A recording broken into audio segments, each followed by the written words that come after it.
ബംഗാളിൽ വോട്ടെടുപ്പ് നടക്കുകയാണ്. കൂടാതെ എല്ലാ പ്രായത്തിലുമുള്ള നിരവധി ആളുകൾ അവരുടെ വോട്ട് രേഖപ്പെടുത്താൻ രാവിലെ തന്നെ പുറത്തിറങ്ങിയിട്ടുണ്ട്. ചിലർ തീർച്ചയായും ഒരുപക്ഷെ ജെൻസി, ചിലർ ജെൻസി അല്ല, പക്ഷേ ചെറുപ്പക്കാരുമുണ്ട്, 30കളിൽ പ്രായമുള്ളവർ. താങ്കളുടെ പേരെന്താണ് സർ? എൻ്റെ പേര് സുർഹിത് സിൻഹ എന്നാണ്. അപ്പോൾ താങ്കളുടെ പേരെന്താണ് മാഡം? സുജന സിൻഹ. ശരി, നമുക്ക് തുടങ്ങാം. നിങ്ങൾ വോട്ട് ചെയ്യാൻ രാവിലെ തന്നെ വന്നതാണല്ലോ അല്ലേ? ചൂട് കാരണം കൊണ്ടാണോ മറ്റെന്തെങ്കിലും? അതെ, ചൂട് കാരണവും പിന്നെ ക്യൂവിൽ ആദ്യത്തെ പരിഗണന കിട്ടാനും ഒരുപാട് നേരം ക്യൂവിൽ നിൽക്കാതിരിക്കാനാണ്. ശരി, നിങ്ങളോ? അതുപോലെ തന്നെ. അതുതന്നെ, ചൂട് കാരണം മാത്രം. ചൂട് കാരണം. സാർ, ഒരു കാര്യം പറയൂ. അതായത് നിങ്ങളൊരു ചെറുപ്പക്കാരനാണ്. ഞാൻ നിങ്ങളോട് ഒരു പാർട്ടിയെക്കുറിച്ചും ചോദിക്കില്ല, കാരണം അതല്ല ഞങ്ങൾക്ക് അറിയേണ്ടത്. പക്ഷേ ഈ തെരഞ്ഞെടുപ്പിലെ ഏറ്റവും വലിയ പ്രശ്നം എന്തായിരുന്നു? ഈ തെരഞ്ഞെടുപ്പിലെ ഏറ്റവും വലിയ പ്രശ്നം കഴിഞ്ഞ 15 വർഷമായി ഈ സംസ്ഥാനം ഭരിക്കുന്ന രീതിയാണ്. അതുകൊണ്ട് ഞാൻ ജനിച്ച കാലം മുതൽ സംസ്ഥാനം ആകെ താറുമാറായ അവസ്ഥയിലാണ്. കഴിഞ്ഞ കുറച്ച് പതിറ്റാണ്ടുകളായി ഒരു നല്ല ഭരണം ഞങ്ങൾ കണ്ടിട്ടില്ല. അതുകൊണ്ട് ഇത്തവണ ഞങ്ങൾക്കൊരു മാറ്റം വേണം. ഞങ്ങൾ പ്രതീക്ഷിക്കുന്നു മാറ്റം വരുന്നുണ്ട്. ശരി, അത്രേ ഉള്ളൂ. അപ്പോൾ നിങ്ങൾ മാറ്റം എന്ന് പറയുമ്പോൾ ഇതുവരെ നടന്ന പ്രചാരണങ്ങൾ നോക്കുമ്പോൾ നിങ്ങൾ ആഗ്രഹിക്കുന്ന ഏതുതരം മാറ്റമാണോ അതേ മാറ്റത്തിനായാണ് രാഷ്ട്രീയ പാർട്ടികളും പ്രചാരണം നടത്തിയത് എന്ന് നിങ്ങൾക്ക് തോന്നുന്നുണ്ടോ?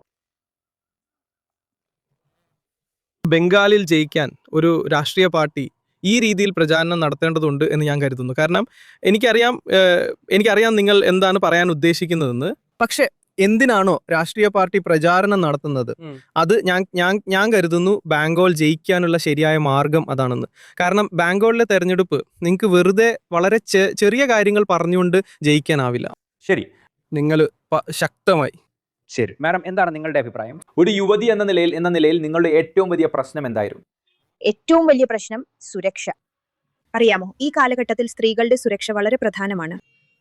പക്ഷേ സംസ്ഥാനത്തിൽ അത് പര്യാപ്തമല്ല. അതുകൊണ്ട് ആ മാറ്റം പ്രധാനമാണ്.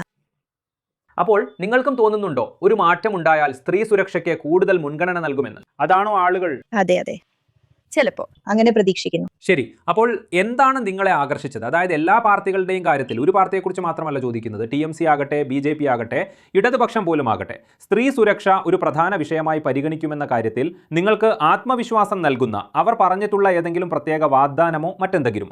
എല്ലാവരും അത് പറയും, പക്ഷെ അവസാനം എന്ത് ചെയ്യാനാ അറിയില്ല. ആളുകൾ പഠിക്കുമെന്ന് നിങ്ങൾ പ്രതീക്ഷിക്കുന്നു. എന്തായാലും വളരെ നന്ദി. ദയവായി തുടർന്നോളൂ. അതുകൊണ്ട് ഞാൻ കരുതുന്നു സുരക്ഷയും മാറ്റം എന്നതും ബെർഹാംപൂരിലെ ഒരു പോളിംഗ് ബൂത്തിന് പുറത്തുള്ള ഈ ചെറുപ്പക്കാരിൽ നിന്നുള്ള 2 ചർച്ചാ വിഷയമായ വാക്കുകളാണിവ.